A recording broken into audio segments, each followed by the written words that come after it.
성도 여러분, 안녕하세요. 9월 3일 목요일 아침 말씀 시간입니다. 오늘 함께 나누실 하나님 말씀은 창세기 38장입니다. 그 가운데 10절과 11절 말씀을 봉독해 드리겠습니다. 그 일이 여호와가 보시기에 악함으로 여호와께서 그도 죽이시니 유다가 그의 며느리 다말에게 이르되 수절하고 내 아버지 집에 있어 내 아들 셀라가 장성하기를 기다리라 하니 셀라도 그의 형제들 같이 죽을까 염려함이라. 다말이 가서 그의 아버지 집에 있으니라. 아멘. 요즘 어디를 가나 우리를 지켜보는 카메라가 많이 있습니다. 쇼핑을 가든 병원을 가든 고개를 들어 상하 좌우를 돌려보면 적잖은 카메라가 우리의 일거수일투족을 기록하고 있습니다. 물론 그 카메라의 목적은 사람과 시설의 안전에 있습니다. 그런데 한 가지 더, 성도로서 그런 카메라를 의식할 때마다 자신을 한번 돌아볼 수 있는 기회로 삼는 것이 참으로 유익하다는 점을 생각하게 됩니다. 왜냐하면 여호와께서 우리를 카메라처럼 지켜보고 계시기 때문입니다. 과연 지금의 내 모습은 성도로서 정상적인가? 바람직한가? 부끄러움은 없는가? 우리가 냉정하게 또 냉철하게 돌아보아야 할 필요가 있습니다. 여기 오늘 본문에 유다를 지켜보는 여호와의 눈이 있습니다. 하나님은 유다가 아들을 셋 둔 것을 다 보셨고 또한 그 아들들이 하나같이 악한 것 또한 보셨습니다. 유다의 장자 엘을 한번 살펴보시기를 원합니다. 유다는 엘을 위해 다말이라 하는 아내를 준비해 주었습니다. 감사하고 행복해야 했지만 엘은 자식 없이 죽습니다. 왜 죽었는가? 오늘 본문 7절이 그 답을 줍니다. 여호와 보시기에 악함으로 여호와께서 그를 죽이신지라. 엘은 주님 보시기에 악했습니다. 그의 마음과 행동에 주님의 뜻을 담지 아니하고 거부했음을 우리는 이 구절을 통해서 추론해 볼 수 있습니다. 주님께서는 그를 악하게 보셨고 그 결과 그를 죽이신 것입니다. 엘이 자식 없이 죽자 유다는 당시의 관례대로 둘째 아들 오난을 다말에게 들어가게 합니다. 다말로 하여금 자식을 갖도록 오난에게 명령을 한 것입니다.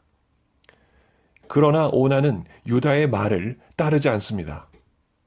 그런 오난을 보시고 우리 주님께서 10절에서 다음과 같이 말씀을 하십니다. 그 일이 여호와가 보시기에 악함으로 여호와께서 그도 죽이셨다. 장남이 자식 없이 죽었을 때 차남이 장남의 부인에게 들어가서 자식을 낳게 하는 이와 같은 관례가 신명기 25장 5절에서 10절까지의 기록처럼 모세에 의해 율법으로 만들어지기 전에 규칙이었음에 틀림이 없습니다. 주께서 이 관례를 따르지 않은 엘과 오난을 악하다 하시고 죽음으로 엄벌하시는 것을 볼 때 그 관례는 주님의 뜻이었습니다. 그럼 유다 자신은 어땠을까요? 유다는 이제 막내 아들 셀라만 남겨두고 있습니다. 그 셀라 역시 다말에게 보내야 하는 것이 주님의 뜻입니다. 그러나 유다는 다말에게 이렇게 말합니다. 11절 말씀입니다. 수절하고 내 아버지 집에 있어 내 아들 셀라가 장성하기를 기다리라. 왜 셀라를 다말과 떼어놓으려고 하는 것인가? 겉으로는 셀라가 어려서였겠지만 사실 속으로는 셀라도 그의 형들처럼 죽을까 유다는 염려했기 때문입니다. 이와 같은 내용이 11절에 기록되어 있습니다. 유다는 셀라를 다말에게 내어주지 않으려고 합니다. 셀라 역시 그 언행 심사를 볼 때 그 아버지 눈에 이 셀라까지 이룰 수도 있겠구나. 그는 생각했고 두려워했던 것입니다. 이와 같은 유다의 반응을 볼 때 우리는 유다 역시도 사실 죽은 두 아들들과 별반 다르지 않다는 것을 생각하게 됩니다. 어떤 점에서 그럴까요? 다 같이 하나님의 뜻을 어기고 살았다는 점에서 말입니다. 유다의 두 아들들의 그 악행을 보시고 그들을 죽이신 하나님께서 과연 유다를 가만히 두셨겠습니까? 며느리 다말을 통해 주님은 유다에게 치명적인 부끄러움을 남기십니다. 창기로 변장한 다말이 유다에게 접근하여 결국 임신을 하게 됩니다. 그 임신의 결정적인 증거로 유다가 다말에게 담보로 주었던 25절에 기록되어 있는 도장과 그 끈과 지팡이가 그렇게 담보로 작용하게 됩니다. 피할 수 없는 부끄러움을 느끼며 유다는 다음과 같이 고백을 합니다. 26절의 말씀입니다. 다말은 나보다 옳도다. 내가 그를 내 아들 셀라에게 주지 아니하였음이로다. 이 일로 유다가 받는 엄청난 부끄러움은 이제부터 며느리 다말이 자신의 부인이 되는 것입니다. 26절에 하반절 보시면 다시는 그를 가까이 하지 아니하였더라 라는 이 표현은 다말이 유다의 부인이 되어서 그 집안에 들어갔음을 전제로 하고 있습니다. 며느리를 부인 삼았으니 이 얼마나 민망하고 부끄러운 일이겠습니까? 다말을 유다가 가까이 하지 않음은 당연한 결과일 것입니다. 이는 막내 아들의 신변이 걱정되어서 하나님의 뜻을 저버린 유다가 평생 겪어야 할 징계가 아닐 수 없었습니다. 하나님은 유다 역시도 그의 아들들처럼 죽음으로 그 벌을 받게 하실 수도 있었을 것입니다. 그러나 주님은 그렇게 하시지 아니하셨습니다. 이유가 있습니다. 무엇일까요? 사람은 하나님의 뜻을 어겨도 하나님은 자신의 뜻을 지켜내시기 때문입니다. 다말이 쌍둥이 아들을 낳았습니다. 베레스와 세라. 부끄러운 아비 유다를 통해 태어난 이 부끄러운 자식들 베레스와 세라. 그러나 하나님은 베레스를 통해 후대에 다윗이 나게 하셨고 다윗 후대에 예수 그리스도가 나게 하셨습니다. 부끄러운 죄인들의 혈통에서 죄 없으시고 완전하신 성자 하나님 예수 그리스도께서 나신 것입니다.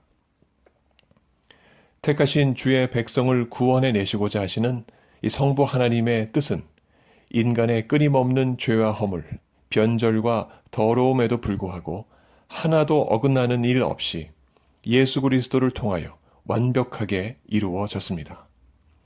그리고 지금도 여전히 성령 하나님은 성도들의 마음과 생각, 말과 행동을 살피시며 끊임없이 권고하시고 말할 수 없는 탄식으로 성도를 위해 성부 하나님께 중보하고 계십니다.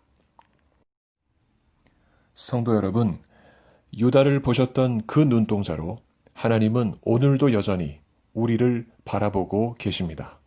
그 주님의 눈빛을 우리는 잊지 말아야 하겠습니다. 그리고 우리에게 주어진 주님의 말씀을 끊임없이 마음에 새기고 그리고 그 말씀을 온몸으로 실천하는 우리의 삶이 되어야 하겠습니다. 우리의 능력으로는 도저히 안 되는 걸 주님께서 아시고 성령께서는 우리를 항상 강권적으로 도우시고 인도해 주십니다. 이 얼마나 감사한 일이겠습니까? 오늘도 주의 눈은 우리를 향하고 있습니다. 채휼과 긍휼의 눈으로 우리를 바라보시고 우리를 실질적으로 도우십니다. 그러니 더욱더 주님의 말씀을 붙잡고 또한 실천하는 우리의 삶이 오늘도 이어져야 하겠습니다. 오늘 하루도 주님이 주시는 기쁨과 또 주님을 향한 감사가 넘치는 귀한 하루가 되시기를 주 예수 그리스도 이름으로 간절히 축원합니다. 함께 기도하시겠습니다. 하나님 아버지, 죄인될 우리를 예수 그리스도의 은혜로 하나님 백성 삼아 주시옵고 하나님의 선하신 눈동자로 항상 지키시고 보호하여 주시니 참으로 감사드립니다. 주님께서 주신 오늘 이 귀한 하루를 더욱더 주님의 말씀을 기억하며 그 말씀을 실천하며 살아가는 귀한 하루 될 수 있도록 성령 하나님 우리를 붙잡아 주시고 우리를 인도하여 주시옵소서. 더 큰 감사와 찬양을 주님 앞에 올려드리는 귀한 하루가 될 수 있도록 우리들을 인도하여 주시옵소서.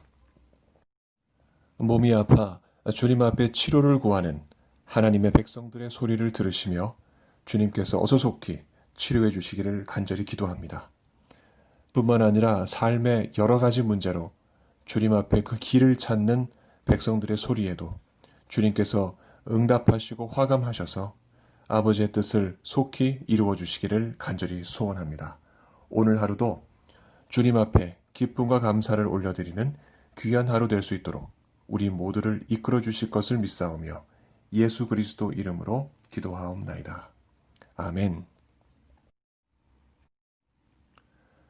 성도 여러분, 오늘도 주님과 동행하시며 또 텐텐텐 기도를 통해서 주님의 뜻을 구하시는 귀한 하루가 되시기를 바랍니다. 감사합니다.